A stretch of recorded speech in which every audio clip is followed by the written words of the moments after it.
So if you're making $75,000 a year and you think you can afford a $40,000 car, wait till you see the real math. Because when you see the real math, you'll realize that your car payment could delay your financial goals by 3 years. Today, we're talking all about how much car you can actually afford based on your income. And I'm going to show you exactly the number that car salespeople don't want you to know. So most people look at the monthly payment on a car lease or a finance, and they think that if it technically fits within their budget, then they can afford the car, or they use that golden rule of spending up to 20% of your income on transportation. But that monthly payment is just the tip of the iceberg. And that 20% rule was created a long, long time ago, back when cars costed much, much less than they do now. The real cost of car ownership is actually about 50% higher than most people think or calculate. If you're new here, my name is Alice. I'm a CPA and I talk about personal finance, investing, and business finance on this channel. And today I'm going to show you the exact formula that I use to determine car affordability, including the hidden costs that can destroy your budget.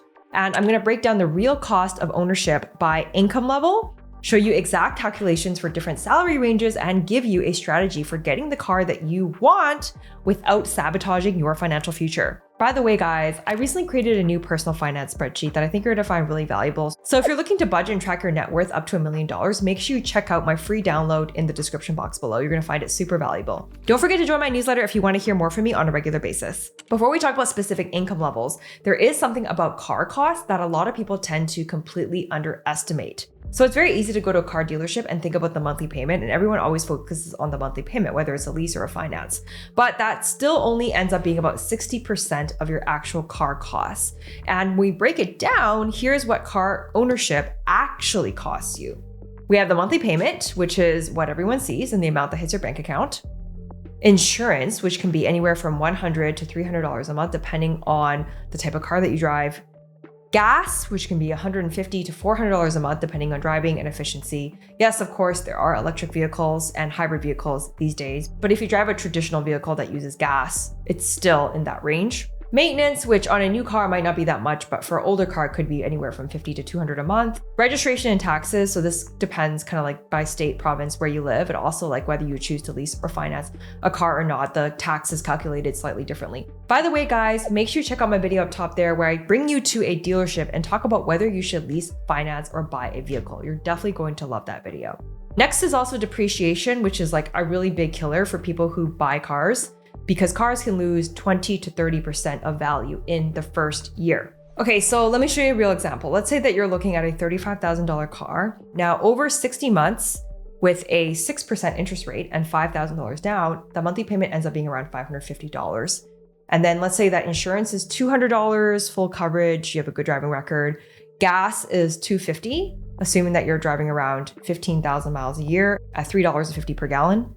Maintenance is $100 a month, which is the average over the car's life, and registration is $75, which is the average across states. So the monthly total cost you think is $550, maybe plus insurance. So the total cost is actually $1,175. You think it's just a monthly payment of $550, but you see all of these additional costs that basically added up to just as much as what the monthly payment even was. So the annual cost of this car is actually $14,000. So that $35,000 actually costs you over $14,000 per year to own and operate. So where people get this wrong is that they tend to only budget for that $550 payment and then wonder why they're spending so much money on cars and why they never have any money. So this is why people feel financially stressed even when they think that whether they can afford a car payment, because they tend to only budget for half of the actual cost. Now here's a formula that you can use to determine how much car you can actually afford. It's very different from what you would hear at the dealership. So instead of looking at monthly payments, what I would do is I would look at total transportation costs as a percentage of take-home income.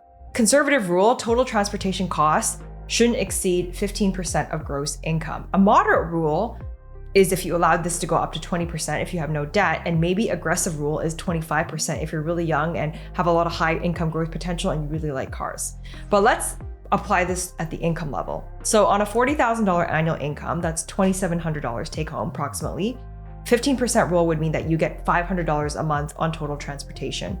And so an affordable car price at this income level would be between $12,000 to $15,000. And at this income level and at this car price, what you would have access to is probably a reliable used car, focusing on low insurance and maintenance costs, because new car payments will stress out your budget. Let's say at the $60,000 income level, which is about $4,000 take home. With the 15% rule, that means that you would be allowed to spend $750 a month on total transportation. So an affordable car price at this salary would be between $18,000 to $25,000. That could be something like a 2 to 3 year old certified pre-owned vehicle where you get good reliability without new car depreciation. At an $80,000 annual income, which is about a $5,200 take home, the 15% rule would mean that you can spend around $1,000 a month on total transportation. And so an affordable car price would be between $25,000 to $35,000. So at this price, you might be able to get a new economy car or a luxury used car.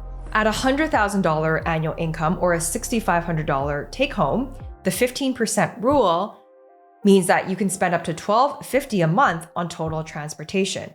So an affordable car price for this income range would be between $35,000 to $45,000. So this is where a new car would be reasonable, but also watch the luxury creep as well. It is very easy to overspend when you think you can afford it at this income level. And lastly, we have $150,000 annual income, which is $9,000 take home. And at the 15% rule, this is $1,875 a month total transportation, putting your car price between $50,000 to $70,000. So obviously you have much more options now, but also consider the opportunity cost as well, because at this income level, you also have a lot of disposable income to invest. And so that $500 a month invested could be worth $500,000 over 30 years. Let's talk about opportunity cost, because here's the part that can change the way that you think about car purchases, and it's something that most people never really consider. Every dollar you spend on a car is a dollar that you cannot invest, because cars are depreciating assets at the end of the day, and investments are actual appreciating assets. So let's look at the real cost of car decisions. Having said that, let's compare two scenarios. For somebody making $80,000, we have scenario one, which is the more sensible choice, which is to buy a $25,000 certified pre-owned car for a monthly cost of $800 and drive that for 5 years. And the second scenario is to buy a entry-level luxury car at $45,000. The total monthly cost of that would be $1,200 and you drive that for 5 years. So the difference between scenario one and scenario two is $400 a month. And over a 5-year lease or finance term, that's $24,000.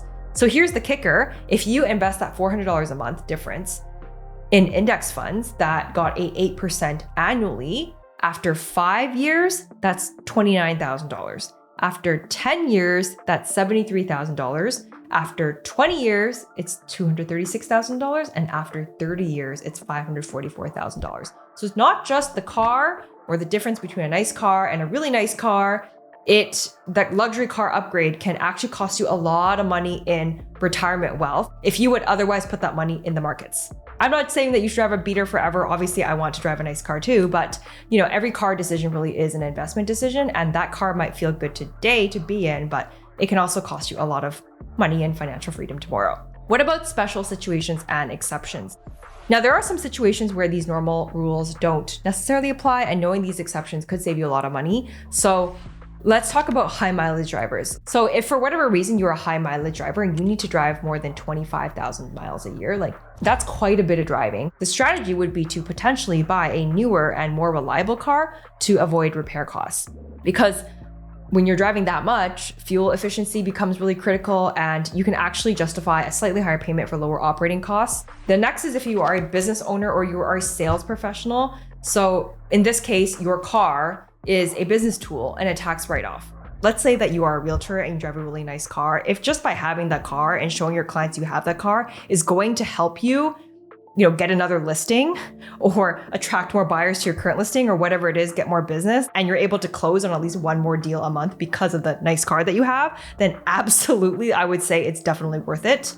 Obviously. Next is high income. So if you're making over $200,000 a year, you can generally afford a luxury vehicle without impacting your other financial goals. If you're a young professional with high growth potential, Your strategy with car buying could be that you're allowed to be more aggressive if your income is rapidly increasing, but also like don't overextend based on future income as well, because you never know what's going to change. And lastly, families with multiple cars. So this is not uncommon. I see this all the time. For people who have multiple cars is like to have one reliable, practical kind of everyday car and then one nicer, fun luxury car. And this allows you to basically have fun, but also be practical as well. And you can basically like allocate transportation budget across both of these vehicles.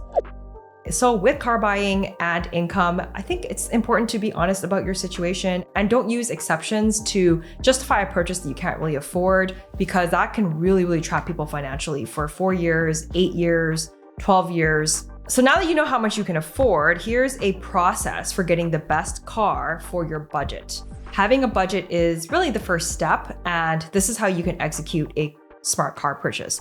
The first thing is you want to calculate your true budget using the 15% rule, which is total transportation costs.